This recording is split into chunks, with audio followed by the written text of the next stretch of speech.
Poker's legendary champions, next generation stars, and tireless ambassadors of the game, sharing their wisdom and guiding your journey to high achievement on the green felt. This is Tactical Tuesday on Chasing Poker Greatness with your hosts, Brad Wilson and Jon Chai.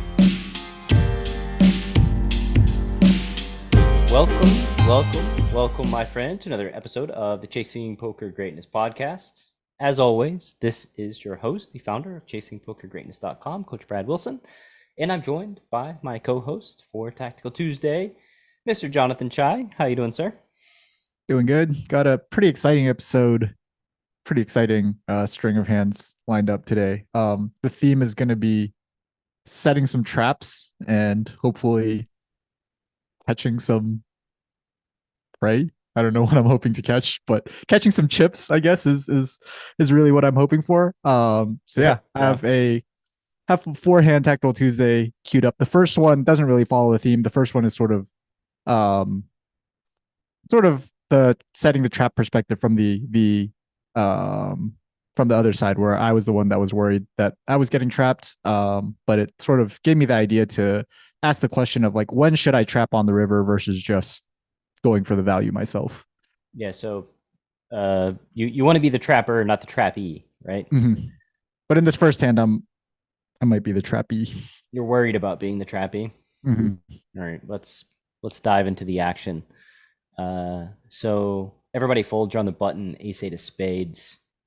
You open to 3x. The big blind calls. 65 in the pot. Looks like you're starting 100 bigs deep.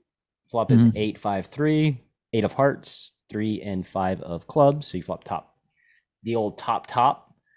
The big blind checks, and you go ahead and bet 70%. I presume this is, you're going to be your only size here. Yep. Or at least the primary size, the 70%, the big bet, and the opponent calls. I think, again, not really much to talk about here. I think this size is very expected on 8-high board, two-tone. Lots of things can change. You want to get in while the getting's good with your top pair, top kicker. The turn is the king of diamonds. So the board is king 8-5-3, 2 clubs, 157 in the middle, villain checks. And this is actually kind of an interesting note. Yeah. This is the first note, or the first street that I really wanted to talk about. Kind of feels like we can go a lot of different ways here. I don't think it would be crazy to go for 3 streets with ace-8. In the situation, it sort of feels like the king is a little bit more of a brick when we start out with the big size on the flop. Really the only hands that we're all that concerned about continuing and improving on this turn are like hands like king 5 suited, king 3 suited, maybe like king X of clubs or king X of hearts. So basically the what I'm saying is that I think the king on the turn, while it is an overcard and might look a little bit scary, I don't think should change our value betting plan all that much. Unless we were planning on kind of just going for 2 streets with top pair, top kicker on this board, and then it sort of gives us the option of like checking back the turn and going for a bet on the river. But like I said at the beginning of this turn discussion, don't think it's like that crazy to just go bet with ace-8. What do you think? I think it's totally reasonable to go bet with ace-8, especially when you start out with the big size. You mentioned some hands, there's going to be some removal. King X of clubs is going to check raise the flop at some frequency. When you bet big on the flop, it makes it more difficult for backdoor hearts. So King X of hearts to just check call the flop. So there's some removal for the backdoor hearts, the King X of hearts as well. So really you're looking at like King 5 and King 3 would be the primary scary hands, or the primary like King 8, I guess. King 8 too, but you have an 8, so I'm heavily discounting that, but it is in there. And then there's going to be just a ton of 5x, tray x, 8x, especially when you bet big on the flop. The king actually, from their perspective, can just give you a lot more bluffs, right? It'd be very easy to over bluff on this card. So, essentially, like, if it's easy for a villain to perceive you to be over bluffing, you can expand your value range to a hand like this and just kind of go for it, target 5x, tray x, those type of hands. And I think that's probably the path that I prefer. The biggest downside to expanding your turn value range is that you're susceptible to getting check raised by villains like gut shots or open enders, those type of hands. If you do go for it and they know you go for it, but I think that I could kind of live with that reality and target their single paired hands. I think if I had to play this hand again, I would just bet the turn. In game, as you guys will soon see, I decided to check back and just go for the 2 street / bluff catch river option. But even while I was kind of playing this hand, I on the turn, I don't know, I felt like aware of the just, this bet the turn option, target their 5x or 3x, the worst 8x in their range, and then kind of evaluate whether or not I feel like I have a river value bet once we get there. I did decide to check back here and just play the 2 street game though. Yeah, and I think too, like you can place a pretty big bet here, where there's going to be a fair amount of rivers where you're probably not like you may be able to place a bet, but it's not going to be a big bet, like a 9, a club, a 6, a 7, a 4, a deuce. Those cards, I don't really think a queen, jack, or 10 are especially threatening, but there are some of those like straightening cards and flush completers where you're probably gonna have the best hand quite often, but you're not able to like just blast it like you could place a big bet here on the turn. Plus, there's the rivers that are clean, you get the opportunity to go bet with ace 8, and I think that's really nice. Yeah, that's a really good point. That like the 5x very likely calls now or almost never folds facing the turn c bet, but once it becomes 4th pair on the river is more likely to fold facing a bet there. So there is like some kind of immediate value in targeting the pairs before they get downgraded to even worse pairs. Yeah, which is going to happen on almost every river. You're just not going to be able to bet like super big, right? Yeah, like you're going to have to size down to target their like 4th pairs, and that makes it kind of sucky river situation, or potentially sucky. So they check and I check back, like I say. Yeah. Oh, got a pretty good river. Yeah, it's a river. 5 of hearts, so pairs, 2nd pair. Not a card that I would triple if I did bet the turn. This is another kind of interesting, I'm not exactly sure what happens here in this hand, but another like interesting aspect to it is like on this like river 5, you just check behind with your ace 8 and you get your turn value. Now here on the river, it becomes like questionable as to whether you're going to be able to bet or not. I think it would have been much closer for me had my kicker not played with my 8. And it's just very likely that a lot of their check calls on the flop facing big bet and then check calls on the river I'm going to be chopping with when I have like 8-9 or sorry 8-9 or jack 8 or a hand like that where the king is both of our kickers. I felt like I really just had to bet this 8x on the river, given that I have ace 8 and can just get called by all the 8x that I don't think are going to fold facing stop and go, and sort of have the added excuse of like, hey, I just chop with all the other 8x unless it's ace 8.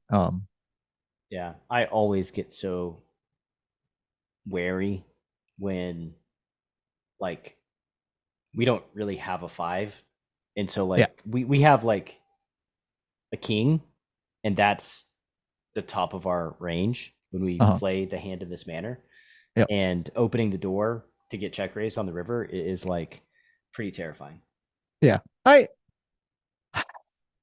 let's just run the river action. Okay, so you go with 70% and you get raised.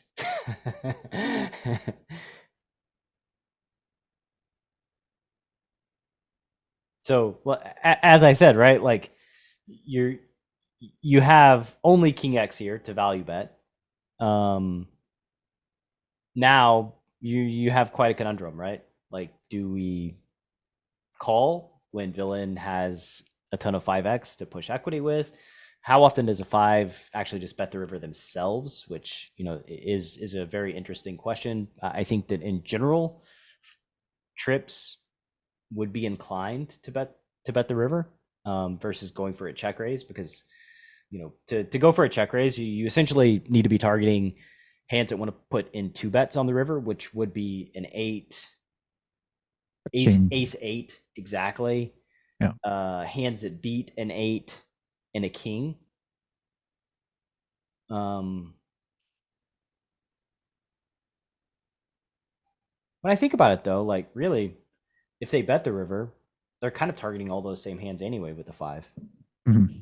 So a check actually does seem superior if they can see it in game. The only hands that you miss value by checking would be the 8x that doesn't value bet the river. Yeah. Like my jack 9s and 8 9s. Yeah. And I think there's like a decent argument where like there are a lot of players who will bet an 8 like for a third or something on the river, like some ball. Yeah, like people just get a little bit too greedy on the river and maybe do something like block the river in position with all their 8x and just try to target a 3 or pocket 6s or something like that. Yeah. So I mean, I think it is a spot where like villain could find a check with a 5. Like could reasonably find a check with a 5. It's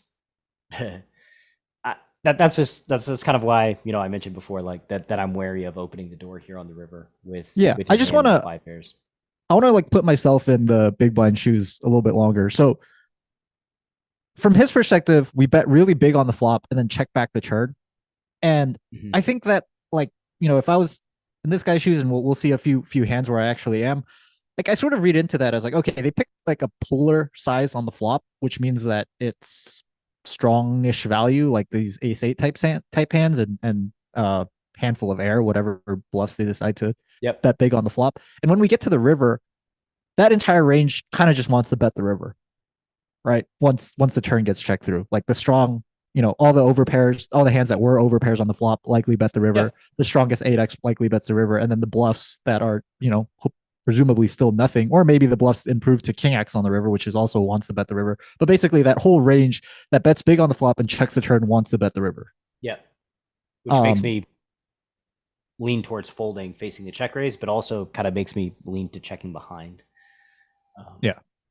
So you're just like you're sort of your plan here is like you see all that stuff, you know, good reg in the big blind, you assume that he sees a lot of this stuff and that it's pretty straightforward for them to find the check on the river with super strong hands, maybe hands like king 8, 5x, you know, boats like king 5 or stuff like that are you know, maybe can just easily find the check given all that info. Are you reading into like check raise size here at all as sort of like this last piece? Like, do you think a 5 would pick this size on the river, or do you think that they likely might go bigger? Is this is a pretty small size, all things considered. Like, is that? I mean, the thing about the size is like, so like let's kind of assume that the reg sees the situation cleanly. They can't.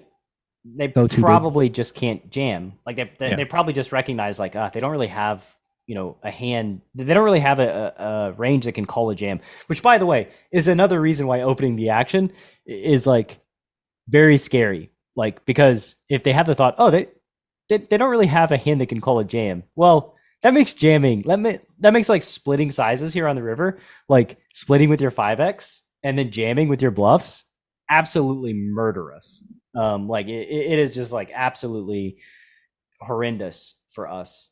So if anything, if you're kind of reading into the size at all, you might think that this size is more likely to be 5x and the larger sizes are more likely to be the air because, you know, strong reg that recognizes they can check and expect to bet quite frequently in this spot probably is also strong enough to recognize how to split sizes, you know, exploitatively and efficiently. Yeah. I mean, it's not, I think like once you make it to this point, it's pretty trivial, right? To come up with the strat. Yeah. But like sometimes, a lot of the time, you know, there's a lot of removal to value when villains check.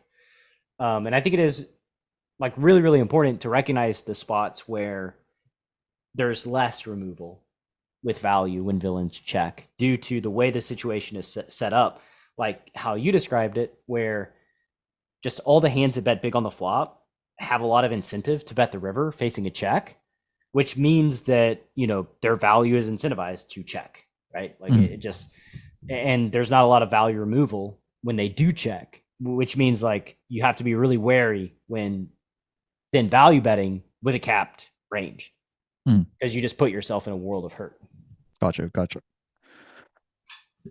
Okay, so I think that's like an argument for, or like those are the arguments for finding a fold on the river with ace-8, or maybe not even betting the river at all with ace-8.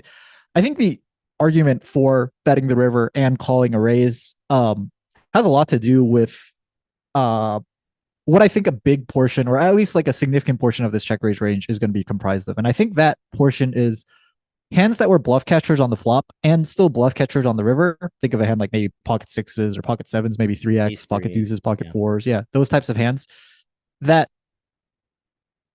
have tons of equity when the turn gets checked through and the river gets checked through, but starts getting worried that they don't have enough equity to check call once the turn gets checked through, and then I pick a big size on the river again, and they're like, "Wow, okay, it feels like this guy is value betting, and it feels like I can't call profitably with my pocket pairs that are smaller than an 8 or my 3x or whatever they decide to check call the flop with. I'm going to turn this into a bluff now that I realize that I can't check call, or I very likely can't check call." And I think that's like the region that I, like you said, ace-3, like those are the types of hands that I expect to see when I bet call here and win. And then when I lose, that, obviously it's just the 5x, I think. Yeah, I mean, again, like I think like I would just fold here, but I wouldn't have bet the river, I don't think, in the first place. Yeah. But a lot of times like that is a good thought, right? And I think it's good to think along those terms. However, it becomes like really nice when there's some value removal to their best hands.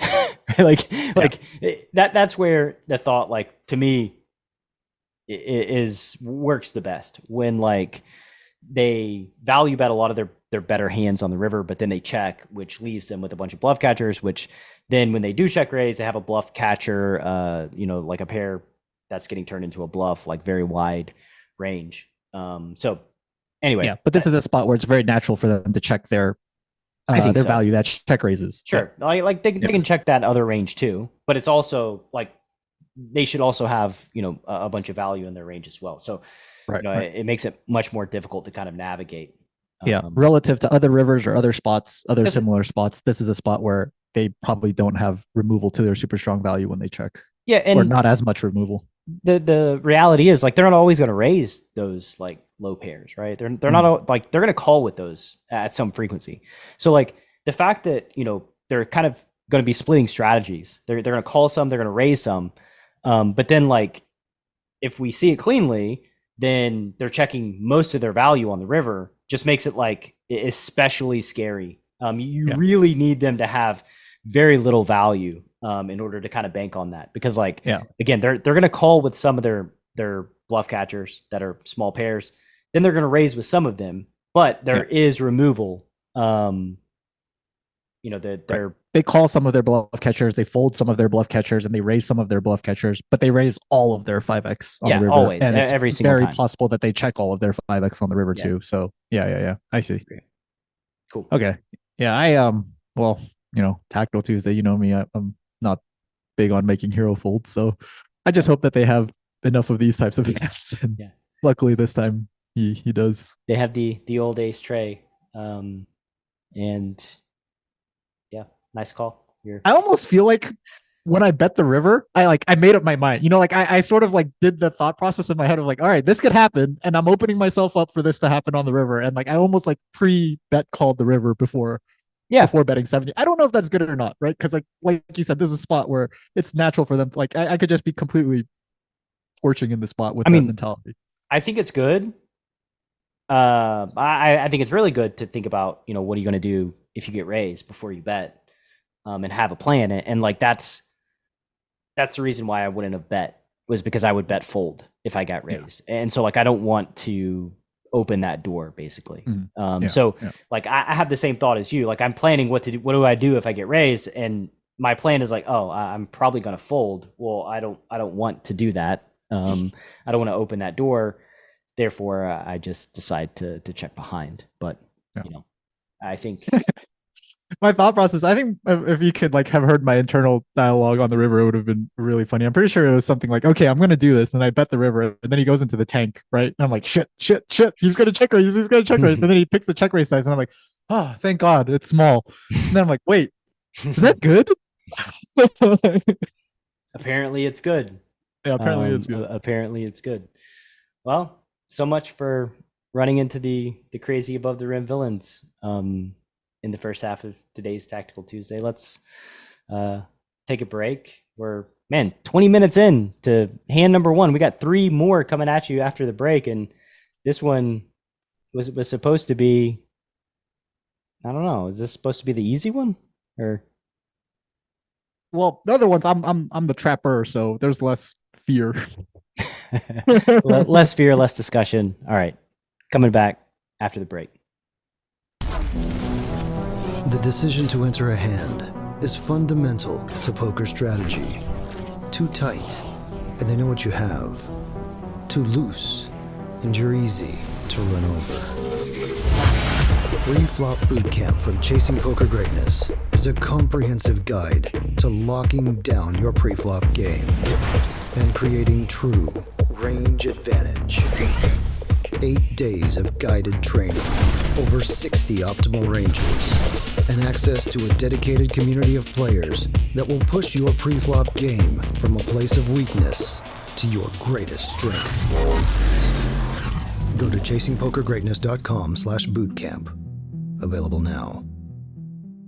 In a world where a fish donk bets the flop, and you don't know what to do, one man, Coach Brad Wilson, has a surefire plan to neutralize flop leads and rip that dunk to shreds.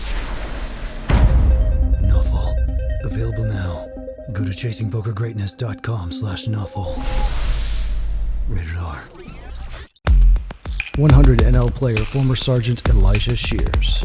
Before I got Nuffle, I had run into a lot of donk bets. And I think once you play a certain amount of hands, you know there's something wrong with our opponent's strategies, but you don't know how to play to maximize CP against it. And it's very frustrating. I looked at the document and I couldn't believe that I paid money for it.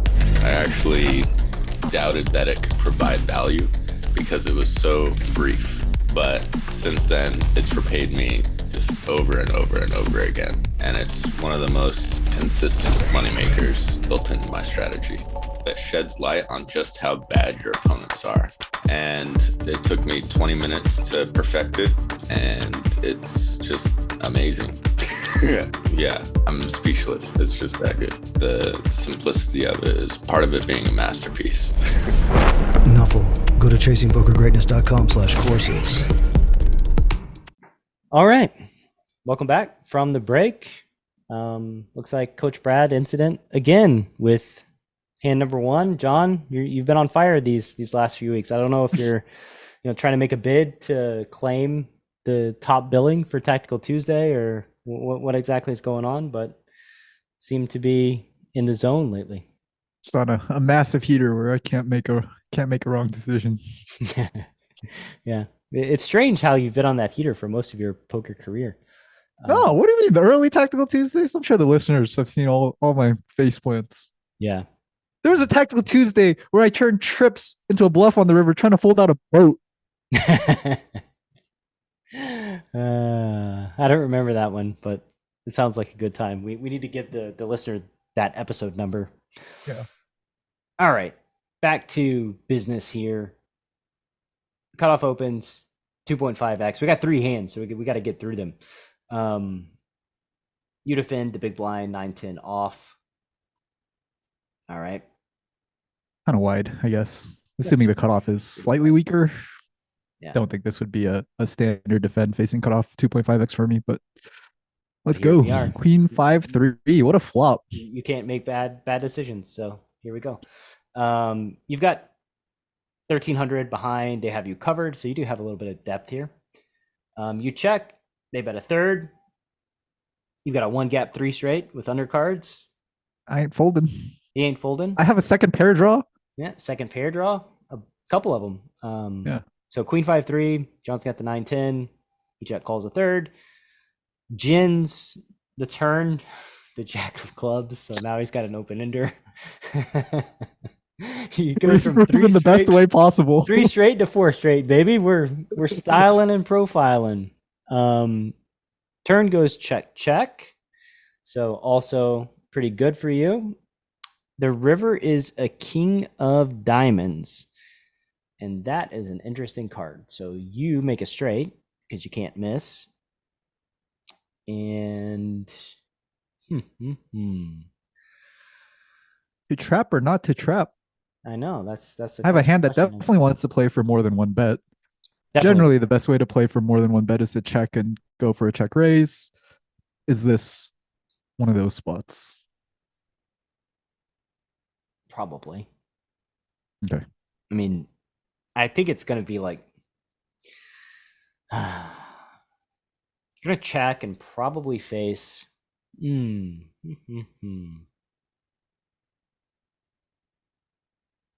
What are you thinking about right now? The size that I'm going to face when I check? Yeah. I'm thinking about the size you're going to face when you check. I'm considering like how betting small might do and bet 3-betting. Thinking about what villain does when they bet big after you check and then you check raise, and like how you probably do have ace 10 in your range here. And that should be obvious to villain after they bet 3-bet. What bluffs would you have if you check raise or bet 3-bet? Those are all kind of the things that are going through my head right now. And it's tough. This is actually like a really tough spot. Tell me, I guess what you're thinking. I mean, I was way more simplistic, I think, in my thought process. I was not thinking of a lot of the things you just mentioned. I was sort of sticking to the lines of like, how do I play for as much money as possible? Feels like a lot of their bluff catchers, if I bet the river big, are just some call. Just given that they don't have tons of strong hands once the turn goes check. So maybe I can get some of their thinner value bets to bet the river and call it off. Maybe I can get their strong value bets to bet the river and definitely call it off. And then maybe I can pick off a few bluffs that we're giving up on the turn. All right. Reasonable. So you check. Mm-hmm. They overbet, which is size. Okay. So this was not part of my plan. Well, at least I thought about what size I was likely to face before I checked it. I knew that this size is definitely, in the ballpark, right? Like it's good though, right? That this size is in the ballpark. That's good for checking. It is good. Now, check raising and having bluffs, that's where it becomes problematic, I think. Yeah. Also, just getting called by worse hands when we decide to check. When we decide to check raise this size, right? Like what value hands does the cutoff have that are happy to call a check raise and actually lose to 10-9? 2 pair, maybe. It's like 2 pair that doesn't bet the turn. So like king jack, exactly.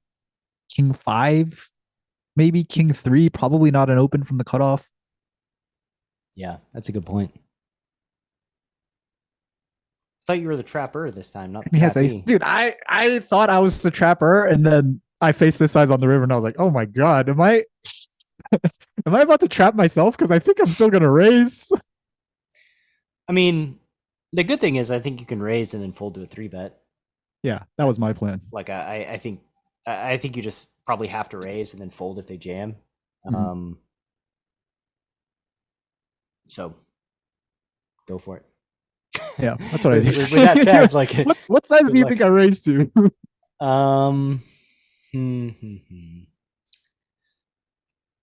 Probably like 3.5x ish. So 4 something, 480. That's way bigger than what I was thinking. Oh, you clicked it.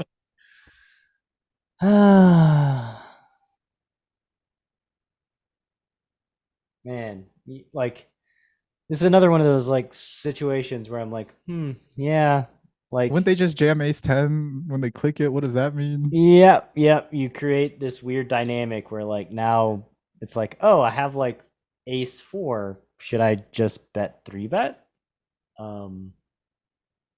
Yeah, or I have like 10-8 of hearts, just. Yeah, I was trying to raise to an amount that like made it clear that like, hey, I'm not like I'm not messing around here. I have like, I have like the nuts or nothing essentially.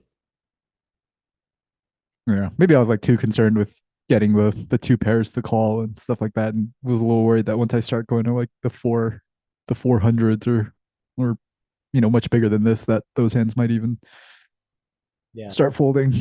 So to be clear, if you had 6-7 right on the river, you would just raise to like 400, facing the overbet every time. No. They're gonna fold two pair. Is that? That's how it works, right? I don't know. That's when they have when I have 6-7, they have ace 10. When I have 10-9, they have some king jack. If you have to size down to get the two pair to call, then that makes the spot pretty juicy for bluffing. Yeah, that's true. Maybe it is a spot that's juicy for bluffing. Small on the flop, check turn, and well, they have the 6 Dewey, so it doesn't. Man, this guy's getting after it. No wonder you call it the 9-10. Yeah. That's cutoff. That's yeah. All right, let's move on to hand number 2. So you made the nuts, got the overbet. Very nice. I wonder if the small bet would have induced. Possible. Probably from. Then what do you do? Then you're in a similar conundrum, right? Do I induce from enough hands that aren't ace 10? Let's click it again. All right.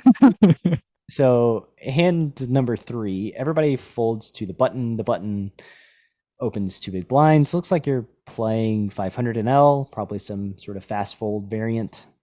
Yeah, gonna be defending the 6-5 offsuit, facing the min open from the button. This one is not a wide defend. I don't think the button is a fish. Basically, is what I'm trying to say here.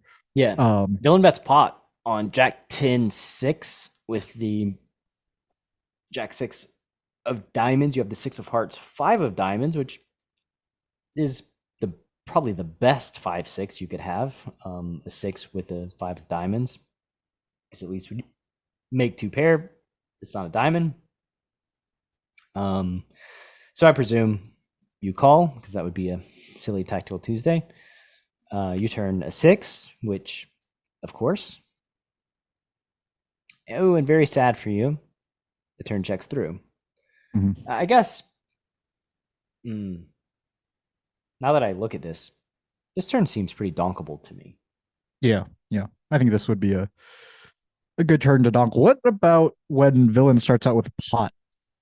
Does that change, like, or affect your donking idea at all? Like, are you? I don't think it would be crazy to be like, okay, when they see that pot on the flop, I'm just not going to have a donking range on the turn. I mean, the bigger they go, the more polarized they typically are.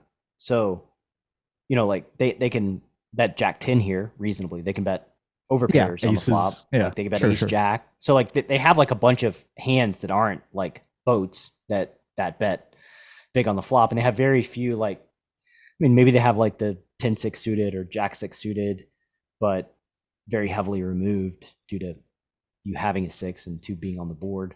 So like, to me, I think they're just all the overpairs, Jack 10. I thought those hands would just bet the turn, though, right? Like, the hands that I'm worried about checking back on the turn are like the hands that were strong 1 pairs on the flop, like the strong Jack X's, right? Are you gonna raise? Like, okay, like bet turn. Are you gonna raise if they bet the turn? Depends on what size. Okay, 70%. Yes. Overbet. No.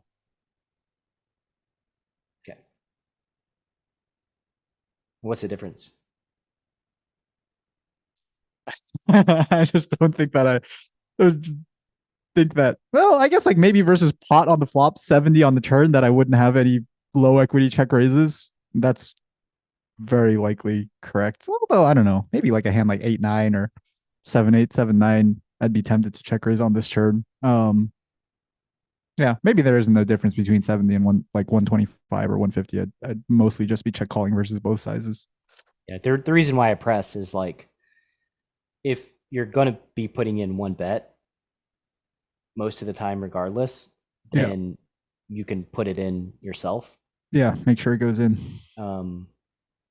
So anyway, we can move on now to the river, but I donking would definitely be on the table here. The 10, like in their pot range, another hand that could go pot on the flop would be like 10x of diamonds. Like if they just really wanted to, like ace 10, 10 9, 10 8 of diamonds, 10 7 of diamonds, something like that. Totally reasonable. Yep. Or even just like hands with equity that might check back, right? A hand like king queen, right, might just decide to check back once it bets pot on the flop and gets called and gets a board pairing turn, but would very likely call a donk. King queen 8 9, queen 9. Diamonds. Yeah. River is the tray of spades, and this creates the opposite of hand number one situation almost, where you have lots of incentive to check here, and I think you probably should check, and all the hands that bet big on the flop should bet the river or have a lot of incentive to bet the river as well. So you're just, I can't imagine you doing anything other than checking the river. Yeah, and I think that's why I brought that data point in on the flop, because, or sorry, in hand number one, is because like that's really like one of the biggest data points, or maybe the only data point I really look for when I'm in these situations and I'm deciding whether or not to check the river or bet the river with a really strong hand. Like big bet on the flop, check back turn just feels like so much of that range needs or wants to bet the river. And like you said, I'm pretty happy to check my trips into that range. And you get an overbet. What a surprise.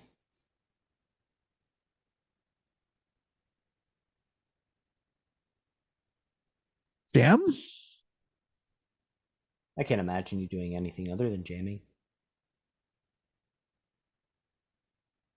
I mean, there's 6 combos of boats. Do boats, I guess, like this top set just bet pot on the flop? Maybe, but not always. Tens probably does. Do they check back the turn? On a board where like you have a lot of 6x on the turn, and you have, I don't expect them to like bet big on the turn once they turn a boat, but like the 70% size is totally reasonable. You already mentioned how you'd be inclined to raise with some like open enders and your 6x facing 70%. So like, I just can't imagine doing something other than jamming. Like they're kind of asking for it, right? In the same way that you were asking for it in the first hand.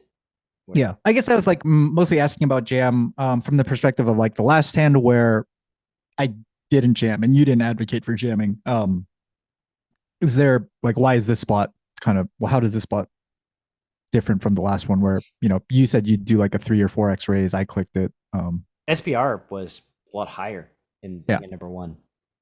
This one, villain bet 150. So the final board is Jack 10 6 6 3.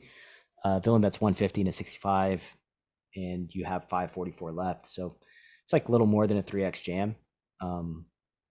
So that's the jam size. Sure. Okay. I'm pretty okay. Yeah, nice. Got worried for a second that I didn't jam. Nah, you put the money in. They fold the queens. Woohoo! Good fold. Good fold by them. Also, probably should have donked the turn. Donked the turn, jammed the river. Yeah, queens. Just stack queens. All right. So, grand finale here in this XL Tactical Tuesday episode because of the 4-hand bonus hands this week. So, hijack opens to 25. They have like 100 bigs. John has them covered. John calls with the 5-4 of hearts. The flop is the queen 9-5. No hearts. So bottom pair. John checks. Villain bets something.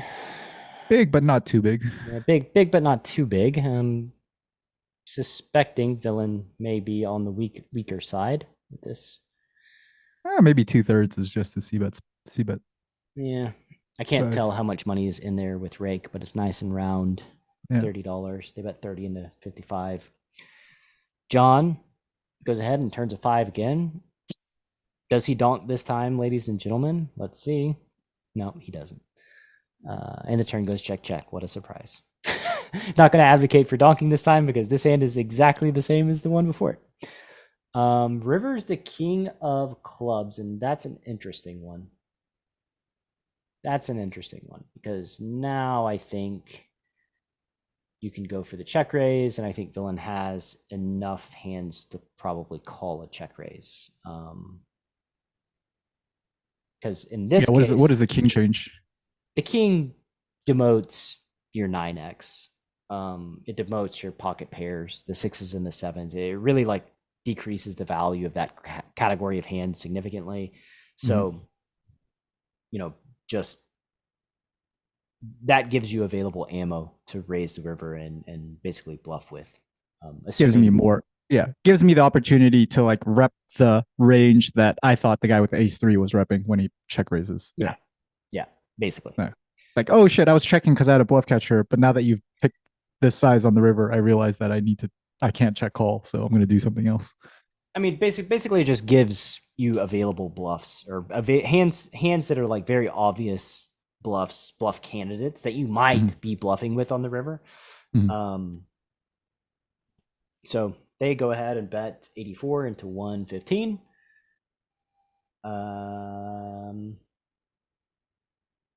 I don't think you just probably like not jam.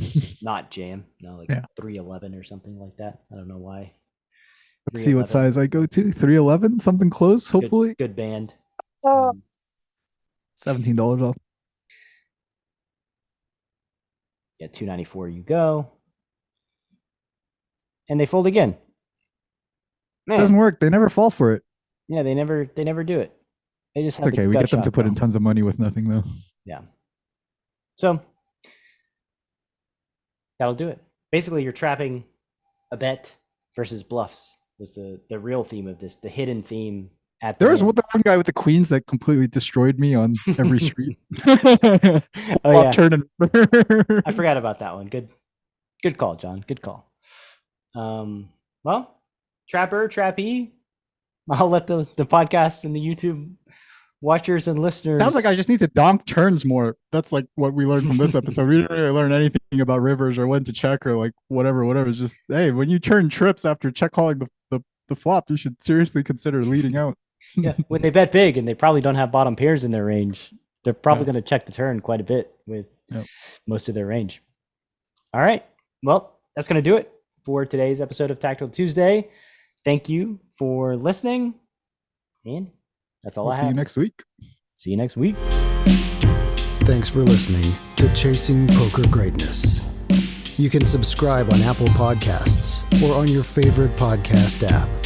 Go to chasingpokergreatness.com to get the newsletter. Join the Greatness Village community, book a coaching session, or dive into the latest data-driven poker courses. Follow the show on Twitter at CPG Podcast.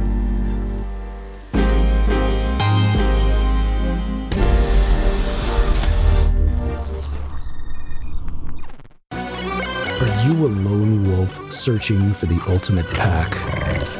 The CPG Wolf program is a close-knit brotherhood hell-bent on one thing only: chasing poker greatness.